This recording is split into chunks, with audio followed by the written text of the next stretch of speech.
Harut और Marut कौन थे, बाबुल का कुआं कहाँ है और हारूत और मारूत का जादू किस तरह का था।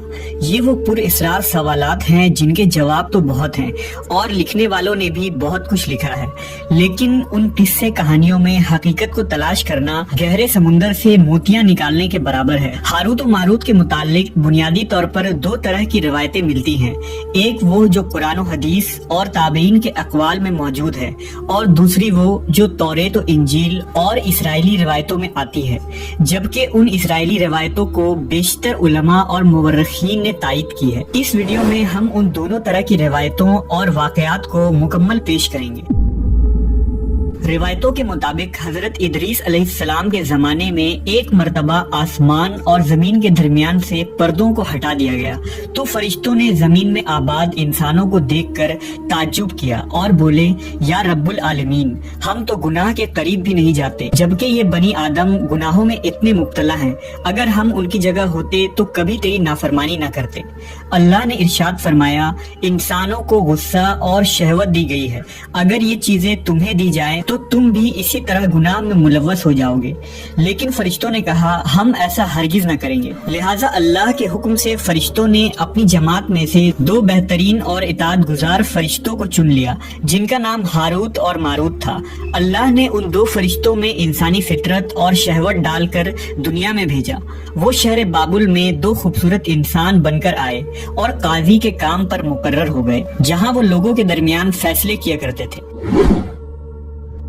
एक दिन उनके पास एक औरत अपना मुकदमा लेकर आई और कहा कि उसका शौहर उसे बहुत परेशान करता है। हारूत और मारूत ने जब उस औरत को देखा तो वो उसकी खूबसूरती और हुस्न से मरऊब हो गए और उस पर आशिक हो गए। उन्होंने उस औरत से जिना की ख्वाहिश की तो औरत ने उनसे कहा, तुम्हारी ये ख्वाहिश मैं तभी पूरी करूंगी जब तुम बुत की पूजा करो, शराब पियो या मेरे खाविंद को कत्ल कर दो। हारूत और मारूत ने शराब नोशी को छोटा गुनाह समझकर पी लिया और नशे की मस्ती में दो और कबीरा गुनाह कर बैठे। उस औरत ने उनसे आसमान पर चढ़ने का अमल भी सीख लिया, जिसके जरिए वो आसमान पर जाते थे। जब औरत इस अमल के जरिए आसमान पर गई तो अल्लाह के हुक्म से उसे सितारे की शक्ल में मस्क कर दिया गया।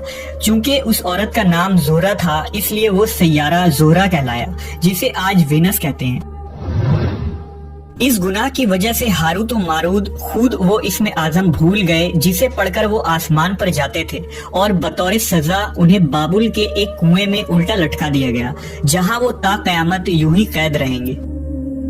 ये एक इसराइली रवायत है जिसे इमाम इब्न कसीर और फखरुद्दीन राजी जैसे मुफस्सरीन अफसाना और मन घड़त कहानी करार देकर सख्ती से रद्द कर देते हैं। वहीं इमाम सयूती जैसे उलमा इस रिवायत को मुस्तनद मानते हैं। हारूत और मारूत और चाहे बाबुल के सिलसिले में एक और रिवायत कसरत से बयान की जाती है, जिसके मुताबिक एक जमाना ऐसा था जब शहर बाबुल रोए जमीन पर तहजीब और तमद्दुन का मरकज था। यहाँ के लोग बातिल खुदा की परस्तिश किया करते थे। ये लोग अपनी किस्मत उनसे वाबस्ता समझते थे, इसलिए इल्म नजूम और इल्म फल्कियात में बड़े माहिर थे। उनके बुत कदों में सितारों की पूजा की जाती थी। ये लोग जादू, तंत्र मंत्र, सिफली को बहुत अहमियत देते और इस इल्म के जरिए मुआशरे में खूब फसाद फैलाते थे। ये लोग तिलिस्म, जादू, तंत्र मंत्र में बहुत आगे बढ़ गए। उनमें बड़े बड़े जादूगर मौजूद थे। उनकी तारीखी किताबों में जगह जगह जादू और तंत्र मंत्र ही नजर आता है। उनका जादू दूर दूर तक मशहूर था। मुख्तसर ये कि उस शहर का बाशिंदा होना ही जादूगर होने की अलामत थी। जब हजरत सुलेमान अलैहिस्सलाम की हुकूमत आई तो आपने उन लोगों को इस शिरकिया अमल से रोका और उनकी सहर और जादू की किताबों को एक जगह जमा करके अपनी अजीम कुर्सी के नीचे दफन कर दिया, ताकि इस फितना अंगेज इल्म का जड़ से खात्मा हो जाए। जब सुलेमान अलैहिस्सलाम की वफात हुई तो शैतान ने उन किताबों को दोबारा खोद कर निकाला और लोगों से कहा कि सुलेमान पैगंबर नहीं था, बल्कि उन किताबों के जरिए हुकूमत किया करता था। लिहाजा हवा में उड़ना, जिन्नात पर काबू और सुलेमान अलैहिस्सलाम के गैर मामूली मुआजिजात दरअसल जादू और सिफली का अमल था। बनी इसराइल ने उसकी पैरवी की और उन किताबों को पढ़ना शुरू कर दिया। लिहाजा दोबारा ये शर अंगेज इल्म इस कौम में सुरायत कर गई। अल्लाह ने सुलेमान अलैहिस्सलाम पर लगाए गए इल्जाम और तुहमत की नफी करते हुए सूरह बकरा में फरमाया है, اور انہوں نے اس چیز کی پیروی کی جو شیطان سلیمان کی بادشاہت کے وقت پڑھتے تھے، اور سلیمان نے کفر نہیں کیا تھا لیکن شیطانوں نے ہی کفر کیا۔ لوگوں کو جادو سکھاتے تھے اور اس چیز کی بھی جو شہر بابل میں ہاروت و ماروت 2 فرشتوں پر اتارا گیا تھا، اور وہ کسی کو نہ سکھاتے تھے جب تک یہ نہ کہہ دیتے کہ ہم تو صرف آزمائش کے لیے ہیں، تو کافر نہ بن۔